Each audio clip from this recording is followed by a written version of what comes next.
तो MG ने India में जब अपनी कॉम्पैक्ट सी स्टाइलिश सी इलेक्ट्रिक व्हीकल को इंडियन मार्केट में लॉन्च किया था तो लोगों के काफ़ी सारे ओपिनियन निकल के आए थे कि गाड़ी बहुत छोटी सी है, ये ज़्यादा दिन तक नहीं चल पाएगी, 6 महीने के अंदर कंपनी बंद कर देगी और ये बहुत ही ज़्यादा कॉम्पैक्ट है। कोई कह रहा था 3 व्हीलर की तरह लगती है, कोई कह रहा था गोल्फ कार्ट बना दिया है। तो बहुत सारे ओपिनियन आए थे, लेकिन मैंने इस गाड़ी का रिव्यू भी बनाया था जो कॉमेट टीवी मेरे सामने खड़ी है। लेकिन आज मैं आ चुका हूँ इसका एक एक्चुअल रिव्यू लेके, नो नॉनसेंस रिव्यू लेके, जहाँ पर मैं ओनरशिप रिव्यू करने वाला हूँ। मेरे साथ हैं आतिफ भाई। कैसे आतिफ भाई? तो आतिफ भाई हमारे साथ आ चुके हैं जो इस गाड़ी को चलाते हैं, इस गाड़ी के ओनर हैं और इस गाड़ी के बारे में वो सारी चीज़ें बताने वाले हैं जो आप लोग को बहुत हेल्प करने वाली है इस गाड़ी को लेने से पहले। तो अगर प्लान कर रहे हैं इलेक्ट्रिक व्हीकल लेना चाहते हैं अपने लिए, एक ऐसी छोटी इलेक्ट्रिक व्हीकल जो सिटी के लिए कॉम्पैक्ट हो, ट्रैफिक के लिए ईजिली आप लोग उसको लेके निकल सकते हैं और आप लोग के लिए अफोर्डेबल भी हो, तो एक बहुत अच्छा ऑप्शन रहेगा कॉमेट टीवी। लेकिन कितना अच्छा है और क्या प्रॉब्लम्स इन्होंने फेस करी है गाड़ी को लेने के बाद, सारी चीज़ों के बारे में डिस्कस करने वाले हैं आज की इस वीडियो में मेरे साथ और आतिफ जी के साथ। तो चलते हैं आज की इस वीडियो में, स्टार्ट करते हैं कॉमेट टीवी का ownership review, no nonsense review, और बात करते हैं इस कॉमेट टीवी की सभी डिटेल्स के बारे में।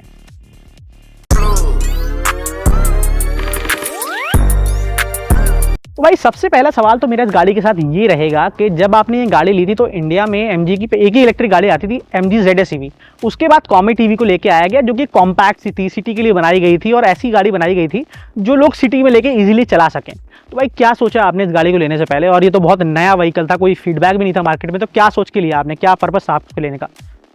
हमने इस गाड़ी को लिया था, हाँ, बहुत सारी हमारे पास प्राइमरी गाड़ी है। अच्छा। तो सेकेंडरी गाड़ी की या फिर टर्शियरी गाड़ी की रिक्वायरमेंट, ठीक है, कि हम आसपास कम्यूट कर पाए अपने एरिया में, ठीक है, कॉस्ट भी कम से कम आए, क्योंकि एक इलेक्ट्रिक की लेनी थी। ठीक है, साइज भी कॉम्पैक्ट होना चाहिए था ताकि ईजिबिलिटी रहे चलाने में। ठीक है। तो मेन पर्पस आपका यही था कि आपको एक सेकेंडरी गाड़ी चाहिए थी और छोटी गाड़ी चाहिए थी जो आप सिटी में चला सकें, इसलिए आपने इस गाड़ी को लिया था। अब जब आपने इस गाड़ी को लिया था तो क्या आपने किसी गाड़ी से कंपैरिजन किया था या फिर आपको कोई और कंपैरिजन नहीं दिखा, या टाटा टियागो EV जैसी गाड़ियां आपने कंपैरिजन में ही नहीं डाली, सीधे आपने इसको कंपैरिजन में डाला है? टाटा टियागो की जो प्रीमियम फील है वो कहीं है नहीं। MG को अच्छा, इंटीरियर और ओवरऑल जो पैकेज था, ठीक है, हाँ वो कहीं बात है कि थोड़ी बहुत रेंज में या फिर हर चीज़ में थोड़ी कम है, लोग मजाक भी बनाते हैं इसका हाँ। ऑप्शन, बट जो अंदर क्वालिटी है इंटीरियर की और जो MG का वो है ड्राइविंग प्लेजर, वो बहुत। तो मतलब आपने गाड़ी को चला के जरूर देखा था लेने से पहले, तो ये चीज़ आपको ज़्यादा पसंद आई थी टाटा टियागो EV और कॉमेट EV के कंपैरिजन में। तो जब भी आप गाड़ी लीजिएगा इन दोनों ही गाड़ियों में तो आप भी चला के देखिएगा, हो सकता है कि आपका भी एक्सपीरियंस आतिफ भाई की तरह हो, जो चलाने में आपको बेटर MG भी लगे और इंटीरियर में भी वो चीज़ बेटर लगे, तो आप शायद इसके लिए जा सकें। अब ये तो बात हो गई भाई लुक्स वगैरह की, क्या पसंद आया, लेकिन एक चीज़ ऐसी है जो इलेक्ट्रिक व्हीकल में डिसाइड करती है कि वो लेनी चाहिए या फिर नहीं लेनी चाहिए, वो होती है चार्जिंग कॉस्ट। कितना खर्चा आता है भाई, चार्जिंग में कितना टाइम लगता है और किस तरीके से आप गाड़ी को चार्ज करते हैं? तो जब हमने पूछा था डीलरशिप वाले से, तो वो कहता था कि पर चार्ज जो है 200 किलोमीटर की अप्रॉक्सीमेटली रेंज उसमें दिखाता है किलोमीटर में। ठीक है। तो उसने बोला था कि पर चार्ज 100 रुपीज़ लगते हैं, तो एटमोस्ट 1 रुपया पर 2 किलोमीटर का ही। ठीक है, बट एक्चुअल रेंज थोड़ी कम रहती है उससे ज़्यादा। ठीक है। तो अगर हम ये कहें कि भाई 17 किलोवाट की बैटरी है और 10-20 रुपये का रेट है, तो आपका तकरीबन जो है वो 200 से 400 रुपये के आसपास आपका कहीं ना कहीं चार्जिंग आती है अगर आप घर में चार्ज करते हैं। ठीक है, अगर आपकी यूनिट पर डिपेंड करता है, यहाँ पर अगर आपकी 10 रुपये की यूनिट है तो फिर 200 रुपये के आसपास चार्जिंग आएगी। आपकी 10-12 रुपये की यूनिट है तो आप 200 रुपये कहीं ना कहीं गाड़ी को चार्ज करेंगे। 17.4 किलोवाट आवर की बैटरी पैक आता है इसके साथ। अब अगर बात करते हैं, जैसे आपने बताया कि 200 किलोमीटर की रेंज देती है, जिससे बड़ा सवाल तो यही है कि इलेक्ट्रिक व्हीकल में कंपनी क्लेम करती है 230 किलोमीटर की रेंज। तो 230 किलोमीटर की जब क्लेम करती है तो मीटर में कितना आता है और रियल वर्ल्ड में आपको कितना मिलता है जब सिटी में चलाते हैं आप? तो 200 किलोमीटर की रेंज तो MG क्लेम करती है, बट ठीक वो है, कभी एक्चुअल में कभी मिलेगी नहीं। ठीक है। जो हमें एक्चुअल रेंज मिलती है वो 130, 140 इस रेंज में मिलती है। अच्छा। ड्राइविंग स्टाइल पे भी डिपेंड करता है, ठीक है, इको पे, रीजनरेटिव ब्रेकिंग पे भी डिपेंड करता है। हम लाइट पे चलाते हैं, कभी का स्पोर्ट्स, कभी नॉर्मल। जब इको पे होगी तो ज़्यादा देगी। बट तो क्या AC वगैरह चलाने से लोगों के बैठने से फर्क पड़ता है? ठीक है। अगर पर्सन कैपेसिटी पूरी भर के जा रही है तो और जल्दी बैटरी डिक्रीज करती है। अच्छा, बट अगर मैं सोलो जा रहा हूँ या फिर कोई और बंदे के साथ जा रहा हूँ तो उसमें थोड़ी कम। तो ठीक है, ये चीज़ बिल्कुल सही है जो ओनर भी बता रहे हैं कि भाई जब गाड़ी को चलाते हैं और अगर धूप ज़्यादा होती है, गर्मी ज़्यादा होती है, जैसे अभी यहाँ पर हो रही है, तो वो AC जब चलाते हैं गाड़ी के अंदर तो रेंज फ़ौरन से कम हो जाती है। अगर हम बात करें कि आपको AC के साथ कितना रेंज मिलता है अप्रॉक्सीमेटली, अगर आप कोई फिगर दे पाएँ ओनर की तरह, आपने इतने टाइम से गाड़ी चलाई है, कितना टाइम हो गया आपको उस गाड़ी चलाए हुए? 1 ईयर हो चुका है अप्रॉक्सीमेटली। 1 साल आपको उस गाड़ी को चलाते हुए हो चुका है। तो 1 साल जब हो चुका है तो आपने एक्सपीरियंस ज़रूर किया होगा कि भाई कितना डिप्लीट हो जाती है रेंज, कितना मिलती है AC के साथ आपको? मतलब विद AC अगर मैं नॉर्मल पे चलाऊं तो अप्रॉक्सीमेटली 110-120 किलोमीटर की मिलेगी। अगर नॉर्मल पे थोड़ी चला। रैश कर रहा हूं मतलब। अच्छा, और स्पोर्ट्स मोड है इसके अंदर? स्पोर्ट्स मोड है, कितने मोड आते हैं इसके अंदर? 3 मोड आते हैं, ठीक है, नॉर्मल एंड स्पोर्ट। तो स्पोर्ट्स मोड में चलाते हैं तो कितना रेंज मिलेगी अगर एसी वगैरह से चलाते हैं तो? स्पोर्ट्स मोड पे तो रेंज वही 110 किलोमीटर के अराउंड मिलेगी। तो 110 के अराउंड, ठीक है। तो अगर आप ज़्यादा तेज़ एक्सेलरेट करते हैं गाड़ी को या फिर थोड़ा फन टू ड्राइव चलाना चाहते हैं तो स्पोर्ट्स मोड पे आप गाड़ी को डालते हैं, और स्पोर्ट्स मोड पे आप लोग को जो है 110 किलोमीटर के हिसाब से, जो ओनर का कहना है उनकी गाड़ी के अंदर 110 के हिसाब के आसपास जो है किलोमीटर की रेंज मिल जाती है, जो कि सब्जेक्टिव हो सकती है, ड्राइविंग स्टाइल पर डिपेंड कर सकती है, फैक्टर्स पर डिपेंड कर सकती है, एसी चल रहा है या नहीं चल रहा है, कितने लोग बैठे हैं, कितना गाड़ी में लोड है, ये सारी चीज़ों के हिसाब से फिर गाड़ी के ऊपर चीज़ें डिपेंड करती हैं भाई। अब ये बताइए भाई कि गाड़ी का प्राइस जब आपने लिया था तो कितने का ये मॉडल पड़ा था, ये कौन सा वाला वेरिएंट है, क्योंकि इसमें काफ़ी सारे वेरिएंट आते हैं, आपका कौन सा वाला वेरिएंट है? ये तो टॉप एंड मॉडल था, ठीक है। उस टाइम पे प्लस आता था, थोड़ा चेंज हो चुका है। अच्छा, तो प्लस मॉडल था टॉप एंड इसकी, बाकी इसमें एक दो चीज़ें एक्स्ट्रा थी कि रिवर्स कैमरा मिलता था और थोड़ी एक्सेसरीज एक्स्ट्रा थी, बाकी तो उसका। तो ये एक्सेसरीज भी आपने गाड़ी में लगवाई थी? नहीं, कोई एक्सेसरीज नहीं लगवाई थी, ये बिल्कुल टॉप मॉडल आता है। तो जैसे कि भाई आपने बताया कि गाड़ी तो आपको बहुत अच्छी लगती है, मतलब आप कहते हैं कि भाई कॉम्पैक्ट है, अंदर काफ़ी आपको फीचर अच्छे लगे, चलाने में अच्छी लगी, लेकिन फेवरेट फीचर आपका कौन सा है गाड़ी के अंदर? फेवरेट फीचर तो इंटीरियर इसका बहुत अच्छा है, अच्छा, प्लस पॉइंट है। ठीक है। बाकी स्क्रीन जो है टच स्क्रीन उसकी स्मूथ, मतलब कैसा चलता है टच, मतलब कोई प्रॉब्लम आई, कोई प्रॉब्लम फेस करी आपने अभी तक? कोई प्रॉब्लम नहीं आती। अच्छा, कोई प्रॉब्लम नहीं आती उसके अंदर, तो टच में भी कोई प्रॉब्लम नहीं आती है, फीचर भी काफ़ी अच्छे मिल रहे हैं गाड़ी के अंदर। लेकिन एक चीज़ बहुत इंपॉर्टेंट है जो ओनर ही बता सकते हैं कि भाई गाड़ी जब चलाते हैं तो कहा जाता है कि गाड़ी के अंदर छोटे टायर मिलते हैं। अब ये छोटे टायर जो है 12 इंचज़ के हैं, 12 इंचज़ के तो नॉर्मल स्कूटर्स के अंदर, बर्गमन जैसे स्कूटर के अंदर टायर स्कूटर में मिलते हैं, लेकिन क्या इस गाड़ी के अंदर ये जो टायर हैं इसकी वजह से आपको झटके ज़्यादा महसूस होते हैं जब आप इस तरह की ख़राब सड़कों पर गाड़ी चलाते हैं? हाँ, ज़्यादा महसूस होते हैं।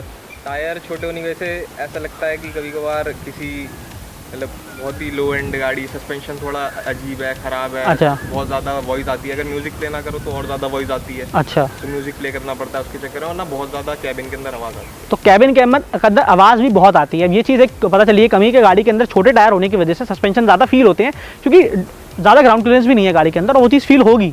और अगर म्यूजिक नहीं चलाते हैं तो फिर अंदर वो गाड़ी की भी आवाज़ आती है। भाई जैसे कि आपने बताया गाड़ी के अंदर आवाज़ आ रही, क्या कोई बिल्ड क्वालिटी इशू है गाड़ी के अंदर?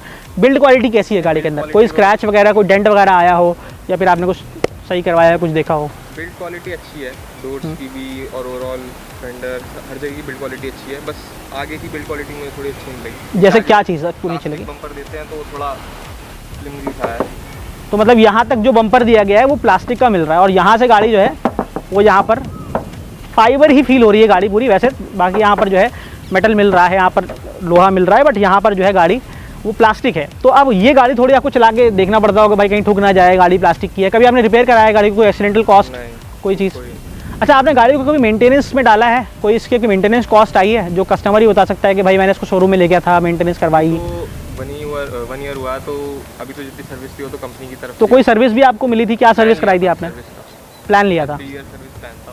3 ईयर सर्विस प्लान लिया था। कितने के लिए? तो कुछ अप्रॉक्सीमेटली अगर आइडिया याद हो आपको? याद नहीं है। तो अब ये जो प्लान लिया था कितनी बार सर्विस कराया, और सर्विस में क्या करते हैं? गाड़ी के अंदर इंजन तो है नहीं? सर्विस में फ्लूइड, इंजन के फ्लूइड, ठीक है, बैटरी के फ्लूइड डालते ठीक हैं, है, और बाकी सफाई करते हैं, बाकी ब्रेक्स की, अच्छा, जो ब्रेक पैड्स होते हैं उनमें करते होंगे। ठीक है। क्या सर्विस कॉस्ट आती है, कुछ आइडिया आपको? सर्विस कॉस्ट का भी कोई आइडिया नहीं, अब इस साल शायद सर्विस पे जाएगी। अच्छा, तो क्या ईयरली प्लान है वो, आप साल में एक बार 2 बार ले जाते हैं ऐसा? ईयरली है सर, नहीं किलोमीटर बेस्ड प्लान है शायद। अच्छा, अभी 10,000 किलोमीटर हुए नहीं। अच्छा, 10,000 किलोमीटर हुए नहीं तो मेजर सर्विस नहीं हुई है। अब जैसे जो लोग नहीं जानते हैं, इलेक्ट्रिक व्हीकल में लोग कहते हैं सर्विस नहीं होती है, तो सर्विस होती है। अब उस सर्विस में क्या होता है मैं आपको बताता हूँ। देखिए, गाड़ी के अंदर बैटरी होती है, बैटरी मैनेजमेंट सिस्टम होता है पूरा, और मोटर होती है। उस मोटर को ठंडा रखने के लिए फ्लूइड्स डलते हैं। जिस तरीके से इंजन को ठंडा रखने के लिए कूलेंट डलता है, उसी तरीके से गाड़ी के अंदर फ्लूइड्स डलते हैं। उस फ्लूइड्स को कंपनी जब सर्विस में बुलाती है तो गाड़ी के अंदर फ्लूइड चेक करती है, ब्रेक के फ्लूइड चेक करती है, वगैरह वगैरह। इस तरह के कुछ छोटे मोटे मेंटेनेंस कॉस्ट होती हैं जो आपको बियर करनी पड़ सकती है। कितनी कॉस्ट आ रही है वो आपको स्क्रीन पर लिख के दिखा दूंगा, बट भाई को भी याद नहीं है। इनसे पूछ के इनके जो रिकॉर्ड्स होंगे वहाँ पर हम चेक करके उसको स्क्रीन पर डाल देंगे, बट फिलहाल अभी इनको याद नहीं है कि कितना कॉस्ट इसके मेंटेनेंस के अंदर आता है। भाई चलाने में कैसी है गाड़ी? लोग कहते हैं इलेक्ट्रिक गाड़ी के अंदर आवाज़ नहीं आती, ऐसा है क्या? आवाज़ आती है, बट बैटरी की आती है। मतलब क्या ये बैटरी वाले रिक्शे की तरह आवाज़ करती है या फिर अच्छी आवाज़ है, बेहतर आवाज़ है? आवाज़ तो अच्छी है, वो बैटरी वाली रिक्शा वाली आवाज़ नहीं है। अच्छा, ठीक है। कभी कभार जब स्पोर्ट्स मोड में ज़्यादा आवाज़ आती है, आप इको पे चलाओगे तो उसमें मतलब पूरी साइलेंट ही तरीके से चलती है। तो मतलब आप जब अपनी पेट्रोल गाड़ी चलाते होंगे, पेट्रोल या डीजल गाड़ी चलाते होंगे, तो आपको उससे तो काफ़ी बेहतर लगती होगी ना गाड़ी इलेक्ट्रिक के मुकाबले? स्मूथ लगती है। और कंफर्ट, सस्पेंशन वगैरह गाड़ी में थोड़ा है लोअर साइड पे, बिकॉज टायर साइज छोटा है, 12 इंचेस का है। अब लोग उस पर भी मजाक बनाते हैं कि पिज़्ज़ा साइज टायर अच्छा, पिज़्ज़ा साइज़ है, बिल्कुल ठीक बात है। तो पिज़्ज़ा साइज़ कार है ये, और मतलब इसका टायर छोटा मिलता है। बाकी भाई सीट बहुत अच्छी मिलती है। आइए आपको यहाँ से दिखाते हैं कि भाई गाड़ी के अंदर सीट बहुत अच्छी मिलती है। गाड़ी को ओपन करते हैं एक बार कि सीट किस तरीके से गाड़ी के अंदर मिल रही है। ये देखिए गाड़ी के अंदर जो सीट मिल रही है वो बहुत ही ज़बरदस्त स्पोर्टी साइड की सीट मिलती है। भाई कैसी सीट है इसकी, कंफर्ट वगैरह कैसा है इसमें? सीट तो मतलब उतनी कंफर्टेबल नहीं है। मतलब अच्छा, रिक्लाइन करने में थोड़ा पीछे वाले को दिक्कत हो जाती है, तो आप पूरी स्ट्रेट रखनी पड़ती है, तो उसमें थोड़ा कंफर्ट कम है सीट। तो एक बार बैठ के देखते हैं कितना स्पेस आगे मिल रहा है। अगर पैसेंजर और ड्राइवर साथ में बैठते हैं तो यहाँ पर कितना स्पेस मिल रहा है। देखिए गाड़ी के अंदर अच्छा खासा स्पेस मिल रहा है। मतलब अगर को पैसेंजर बैठ रहा है तो उसके लिए काफ़ी स्पेस है।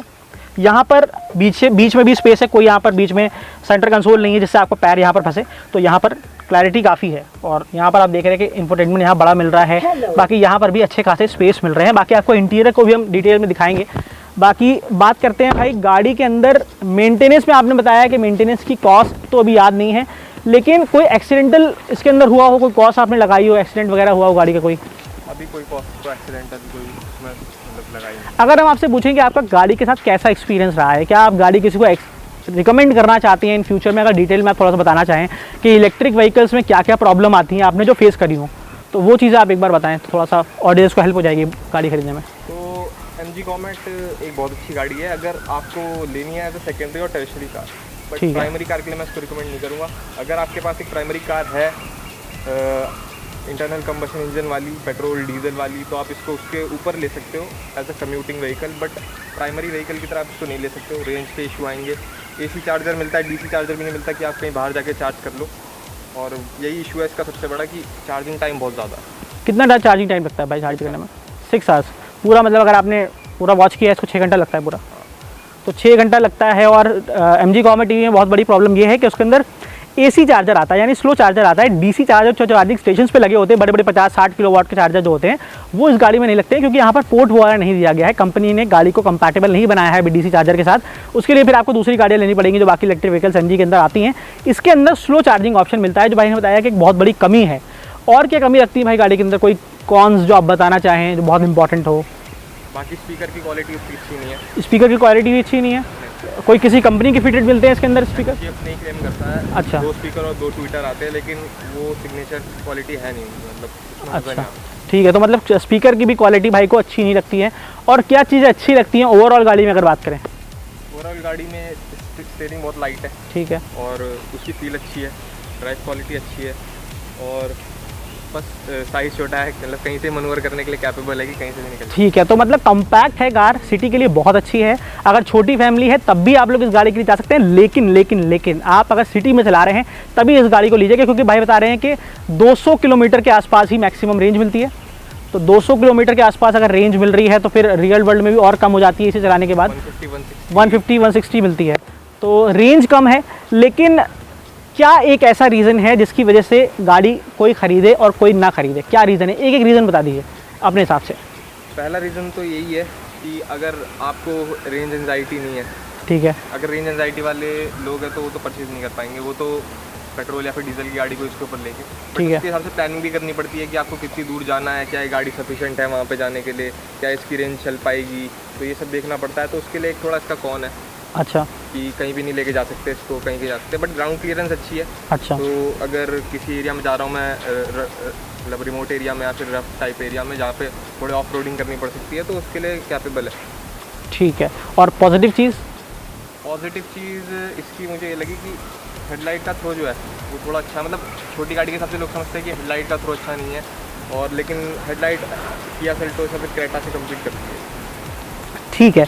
अब भाई अगर हम लास्ट सवाल की बात करते हैं कि इस गाड़ी में अगर आप ये कहना चाहें कि कंपनी कोई अपडेट लेके आए, अभी हाल ही में इसका अपडेट भी आया है, तो अगर ये अपग्रेड आता है इसके अंदर तो क्या चीज़ें आपके हिसाब से और ऐड कर देनी चाहिए इस गाड़ी के अंदर जो आपको मिसिंग लगती हैं, चाहे वो फीचर वाइज हो, चाहे वो लुक्स वाइज हो, चाहे फिर वो रेंज वाइज हो, चाहे फिर चार्जिंग ऑप्शन हिसाब से? तो इसमें डीसी चार्जर ऐड करना चाहिए। ठीक है। बिकॉज बैटरी छोटी है, डीसी चार्जर ऐड होगा तो और जल्दी चार्ज हो सकती है। ठीक है। एंड बहुत ज़्यादा जगहों पे फिर जा पाएगी, या फिर अभी तो इसी एरिया में चल रही है, दिल्ली के बाहर जाते ही नहीं है। ठीक है। प्लस हॉर्न इसका वीक है, अच्छा, मतलब लोग सुनते हैं नज़रअंदाज कर देते हैं। नज़रअंदाज कर देते हैं, ऐसा लगता है कि स्कूटर का हॉर्न है। अच्छा, तो हॉर्न पे भी थोड़ा इंप्रूवमेंट करना चाहिए कि गाड़ी का हॉर्न लगाना चाहिए, स्कूटर का नहीं लगाना चाहिए। अच्छा अच्छा, तो हॉर्न बताया भाई ने कि बहुत कमज़ोर है और ऐसा है कि लोग सामने आ जाते हैं उल्टा हटने के बजाय, तो ये चीज़ उनको लगती है कि कमी है। बाकी यही था आज की इस वीडियो में। बाकी भाई एक चीज़ और बताइए कि टॉप स्पीड क्या है गाड़ी की, आपने कितने टॉप स्पीड पर गाड़ी चलाई है? टॉप स्पीड जो अप्रोक्सीमेट वो क्लेम करते हैं वो तो शायद 110 की है, अच्छा, ऐसी 112 ही जाती है, 113। आपने 100 से ऊपर गाड़ी को चलाया है? हाँ मैंने चलाया हुआ। ठीक है, तो मतलब 100 से ऊपर गाड़ी चली जाती है, भाई का कहना है कि उन्होंने 100 से ऊपर गाड़ी चला रखी है। रहती। उतनी स्टेबल नहीं रहती क्योंकि छोटे टायर हैं और बॉक्सी शेप है गाड़ी का, तो वो चीज़ थोड़ा सा उनको फील होती है।